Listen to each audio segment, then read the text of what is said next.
እኛን የሚመስለን በባህሪ መለኮቱ ከአብ ጋር አንድ የሆነ ፍጹም ሰው ፍጹም አምላክ መካከል ላይ የገባ አማናዊው አስታራቂ ለዘላለም የሚያስታርቀው ሊቀ ካህናት ኢየሱስ ክርስቶስ ነው። አትደንግጥ ሶፊ ከቸርች ነው ደርጂ ማርያም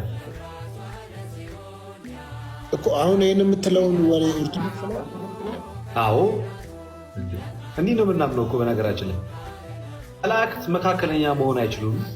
እመቤታችን ድንግል ማርያም መካከለኛ መሆን አትችልም። እንደ ክርስቶስ ሰዎች መካከለኛ መሆን አይችሉም። መካከለኛ መሆን የሚችለው ፍጹም ሰው ፍጹም አምላክ የሆነ ጌታችን ኢየሱስ ክርስቶስ ብቻ ነው። ይሄ እርግጠኛ ቤተክርስቲያን የምታስተምረው ውዳሴ ማርያም ላይ ወኮነ ሐራቂ ለሐዲስ ኪዳን በውህይ ዘደሙ በደሙ ፈሳሽነት የሐዲስ ኪዳን አስታራቂ ሆነ ይላል። እንደገና ቅዱስ ቄርሎስ ለአሌክዛንድሪያ ምን ብሎ ይናገራል? አሁንስ በምን ስራ ተገለጠ? በእግዚአብሔር ፊት አለ በማስታረቅ ስራ ተገለጠ ይላል። ክርስቶስ ይታይልናል። በነገራችን ላይ ዛሬ ነው በአስታራቂነት እንዴ።